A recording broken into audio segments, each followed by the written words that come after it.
이낙연 전 총리, 이낙연 당선인 뭐 직함이 많습니다. 당내 그 코로나19 대책위원장도 있고요. 그래서 이 총선 때 자신이 후원회장을 맡았던 초재선 당선인 20여 명과 점심 자리를 가졌습니다. 이 지난주에는 또 낙선한 뭐 10여 명 이상의 의원들과 또 역시 오찬을 했고요. 그렇습니다. 본격 움직이는 건가요?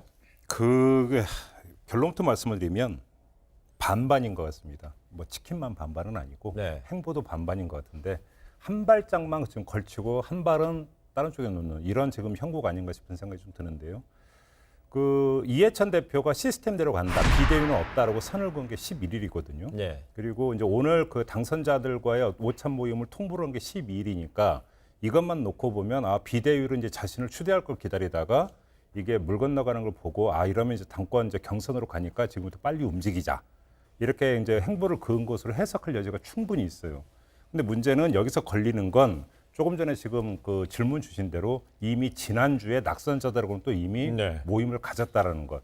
이것만 놓고 본다면 꼭 그렇게 해석할 것인가? 그게 아니라 그냥 총선 끝나고 나서의 어떤 인사치레로 볼 수 있는 부분들도 있지만 그럼에도 불구하고 이렇게 집단으로 모인다라고 한다면 그 누가 보더라도 당장 언론부터가 이거 그 당권 행보 아니냐라고 보도를 할 게 뻔한데 기자 출신 이낙연 위원장이 이걸 모를 리가 없거든요. 네. 그럼에도 불구하고 이렇게 간다라고 하는 것은 결국은 반반으로 가고 있으면서 현재 상태에서는 내 마음 나도 몰라.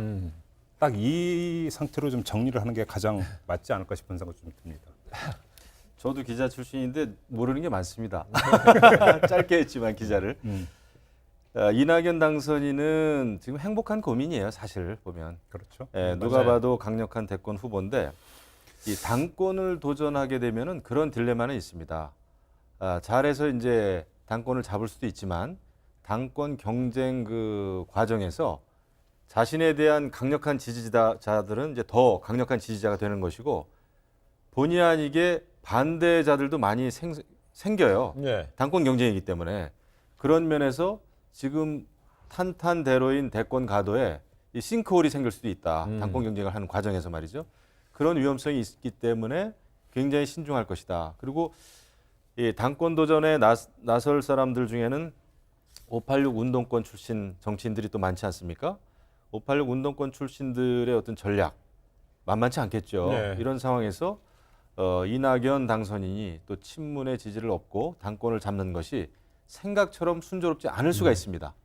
그렇기 때문에 지금 굉장히 몸조심을 해야 되는데 한 가지 좀 특이한 사항은 기록에 보면 38명에 대해서 후원회장을 했나 봐요. 네. 이런 기록을 가진 분이 과거에 있었나요? 나는 모르겠습니다. 제가 기록을 다 들춰보지는 않았는데 이런 거 봤을 때는 굉장히 당권이 됐든 대권이 되든 노력을 여태까지 좀 착실하게 많이 해오신 것 같아요. 네, 그런가 하면 또 싱크탱크 얘기하려고 하시죠. 네네네. 싱크탱크까지도 지금 뭐 구성할 것이다 이런 얘기 나오는데 나는 역대 싱크홀을 얘기했는데 이제 싱크탱크. 예.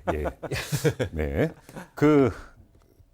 좀 빠른 것 같아요. 행보가 빠른 것 같아요. 그러니까 예를 들어서 뭐 이걸 당권 움직임으로 해석한다고 하더라도 빠른 게 왜 그러냐면 지금 원 구성 협상이 끝나야 되고 그러니까 21대 국회가 개원하자마자 3차 추경부터 처리해야 된다고 하면서 그 여권은 전부 다 지금 국난 극복 쪽으로 모두 맞추고 있는데 국난 극복 위원장을 맡고 있는 이낙연 전 총리가 자신의 어떤 경선 행보를 한다고 한다면 여기서 사실은 부조화가 일정하게 있거든요. 네. 그렇게 본다면 약간 지금 오버페이스다. 그러니까 지금 싱크탱크를 만들려고 하는 것도 마찬가지죠. 네. 만약에 근데 그럼에도 불구하고 지금 뭔가가 쫓기고 있고 오버페이스를 하고 있는 게 맞다면 왜 그럴까를 좀 분석을 해봐야 될 것 같은데요. 여기서 우리가 하나 좀 봐야 될 게 있어요. 오늘 차기 대권 주자 지지도 조사 결과 또 나왔는데 28%가 나왔더라고요. 네. 2%포인트가 올랐어요. 더 올랐는데, 근데 여권인 3명이 이런 얘기를 하더라고요. 이낙연 그 전 총리의 저 지지율에 순수한 개인 경쟁력으로 지금 축적된 지지율이 몇 %일까? 라고 하는 질문을 저한테 던지는데 무슨 이야기냐면 저 지지율에는 상당 부분의 후광 효과가 작동을 하고 있다. 그러니까 문재인 정부의 총리라고 하는 것의 후광 효과. 그다음에 어떤 문재인 정부고 그러니까 뗄래 뗄 수 없는 후광. 한마디로 얘기하면 문재인 대통령의 후광 효과라고 하는 게 저 지지율에 상당히 많이 반영이 되어 있는데 네. 만약에 어떤 이 후광이 사라져 버렸을 때 순수하게 개인 경쟁력으로 나올 수 있는 지지율이 얼마인지는 아무도 모른다. 그 이야기를 하던데 이게 바로 여기서 어떤 점하고 매치를 시킬 수가 있냐면 그 당권에 도전해서 대표가 되지 않는다라고 한다면 사실은 자신의 존재를 알릴 수 있는 방법이 별로 없어요. 네. 묻히게 된다라는 겁니다. 묻히게 되어버리면 이 후광으로서 발생하고 있는 지지율이 일정하게 빠질 가능성도 있기 때문에 오히려 여기서 굳히게 들어가야 된다라고 하는 어떤 그 조급증이 지금 오버페이스로 지금 연결이 되고 있다고도 해석할 여지는 충분히 있는 것 같고요. 싱크탱크 관련해서 한 말씀만 드리면 이전 어떤 그 대선 후보들도 뭐 대선 1년 전 심지어 2년 전에도 싱크탱크를 만들지 않았느냐. 그렇기 때문에 너무나 자연스러운 행보라고도 읽을 수 있지만 네. 사실 잘 보면은요. 이 싱크탱크를 조기에 만든 사람들은 거의 대부분이 야권 후보일 때 만들었어요. 그래서 그 여권 후보이면서 싱크탱크를 미리 띄운 사람은 딱 한 명, 박근혜 새누리당 대표가 2010년에 그러니까 대선이 2년 전에 띄운 적이 있는데 엄밀하게 이야기하면 박근혜 당시 그 대표는 여당 속의 야당이었어요. 그러니까 당시 이명박 대통령의 관계는 국민이 다 알기 때문에 이명박 대통령이 별로 의식할 필요가 없었다라는 거죠. 근데 그러면 지금 문재인 대통령과 이낙연 위원장은 그런 관계냐? 전혀 아니잖아요. 이렇게 놓고 본다면 저것이 상당히 자충수가 될 여지도 있다. 네. 이렇게 하면 종합적으로 본다면 오버페이스다 이렇게 저는 보고 있습니다. 뭐 조목조목 그냥 뭐 틀린 말씀이 하나도 없네요. 네. 근데 제가 이제 야당 입장 의원이기도 합니다만은 대권을 준비하는 한 사람의 그 대권 후보에게 좀 드리고 싶은 얘기는 물론 오버페이스일 수도 있지만은 저는 대권 후보는 정말 준비된 대권 후보여야 된다 생각합니다. 저는 사실 과거에 이명박 그 전 대통령의 그 싱크탱크에서 4년 동안 정책국장을 하면서 준비를 많이 했어요. 네. 굉장히 중요합니다. 그러니까 대통령이 되고자 하는 대권 후보는 정말 국정 운영에 대한 밑그림, 청사진을 착실하게 준비할 필요가 있다. 이것을 우리가 탓해서는 안 될 거예요. 그리고 뭐 대통령 되고 난 다음에 여름 휴가 때 무슨 뭐 어떤 책을 읽고 뭐 이런 게 이제 언론 홍보가 많이 되는데 대통령 되고 나서 읽는 책이 중요한 게 아닙니다. 되기 전에 정말 좋은 네트워크를 통해서 학습과 토론, 좋은 분들하고 말이죠. 전문가들하고 해서 나라를 이끌고 갈 비전을 그리는 것이 저는 절대적으로 필요하다고 봐요. 다만 이것이 한 개인을 위한 싱크탱크라기보다는 지금은 또 집권 여당의 강력한 대통령 후보잖아요. 네. 이낙연 당선인은. 그렇다고 한다면은 대한민국이 앞으로 해결해야 될 국가적인 과제에 대해서, 비전에 대해서 그런 밑그림을 그리는 거는 저는 쌍수를 들어 사실 찬성합니다. 야권에 있는 지금 대통령 후보들, 지금 잠재적인 후보들이 조금 있습니다만은 물론 뭐 지지율은 지금 굉장히 미약해요. 네. 미약한데 내가 대통령이 돼야 되겠다. 그러니까 목표가 대통령이 아니라 대통령이 왜 되려고 하는지, 어떤 그림을 가지고 국가를 이끌어 갈 것인지를 더 깊이 고민해야 돼요. 그렇지 않으면 그냥 대통령 병에 걸린 거 예. 밖에 안 된다는 말이죠. 그래 조금 전에 그 이야기 중에 나온 것이 지금 조금 더 좀 빠른 것이 아니냐는 것이 지금 대선까지 한 20개월 조금 더 남았잖아요. 20한 1, 2개월 남았는데 2년이 채 안 남았는데요. 역대 보면은 유력 주자들을 보게 되면 대선 2년 전에 지지율 1위 달리던 후보들이 피니시 라인까지 1위 한 분이 거의 많지 않았어요. 좀 전에 말했듯이 박근혜 네. 당시 후보가 그랬죠. 그렇죠.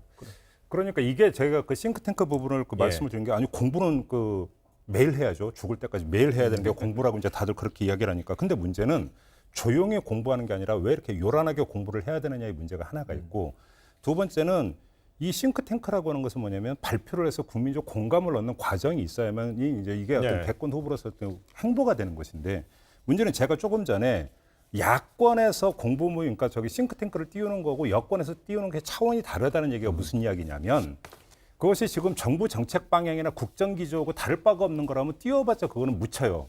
그러면 일정의 어떤 정부가 가고자 하는 방향에 대해서 일정의 어떤 다른 소리를 낸다든지 비판적으로 접근해 들어간다든지 아니면 대안을 제시해 들어가는 것이 되어버려야 되는데 그래야만이 그것이 컨텐츠로서 가치를 갖게 되고 뉴스거리가 되는 거죠.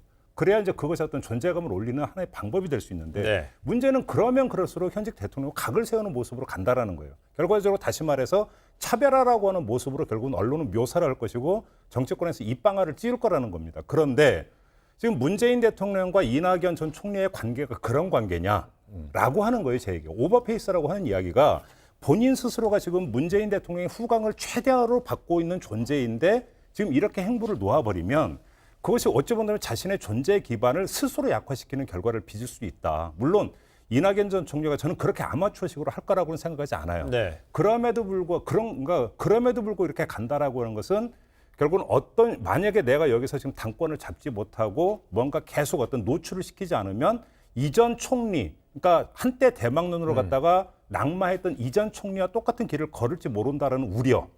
이것이 상당 부분이 깔려 있는 상태에서 결국 오버페이스를 지금 낳고 있는 게 아니냐라고 예. 그러니까 추정할 수 있는 그런 여지가 있는 거 아니냐 이 말씀만 드리는 거죠. 그렇죠. 약간 그 불안 심리도 있을 겁니다. 네, 왜냐하면 그렇죠. 아까 말씀 잘하셨는데 여태까지는 그 화려한 과거 경력, 그것도 이제 문재인 정권이 사실은 만들어준 경력 아니겠습니까? 총리라든지 아니면 뭐 선대 위원장이라든지 또 지금 코로나 대책도 위원장도 하고 있는데 네. 이제는 홀로 서야 돼야 되는 거죠. 그것 때문에 이제 이낙연 당선인으로서는 자신의 기반을 다져야 되는데 어떤 방법을 통해서 다질까? 결국은 이제 싱크탱크는 공부도 하겠지만은 사실은 전문가들 또 정치인들에 대한 네트워크 확장이거든요. 네. 이제 그거를 아마 세과 시점 준비하는 게 아닌가 이런 그 생각이 듭니다. 알겠습니다. 네, 정부 정책 의제에 대해서 야당에서는 견제하면서 또 새로운 어떤 차기 수권 정당으로서 이미지를 좀 올리기 위해서 싱크탱크, 야권의 주자도 싱크탱크가 필요하지만은요. 또한 여당 내에서도요. 국정에 대해서 뒷받침하기 위해서 또한 거기 정책 제언을 할 수 있는 싱크탱크, 또 긍정적인 효과도 있을 것 같아요. 그래서 이낙연 전 총리 당선인이 만약 싱크탱크를 구축한다면 당연히 국정에 도움이 되는 방향이고요. 국민 복리로 이어지는 싱크탱크였으면 하고 바랍니다.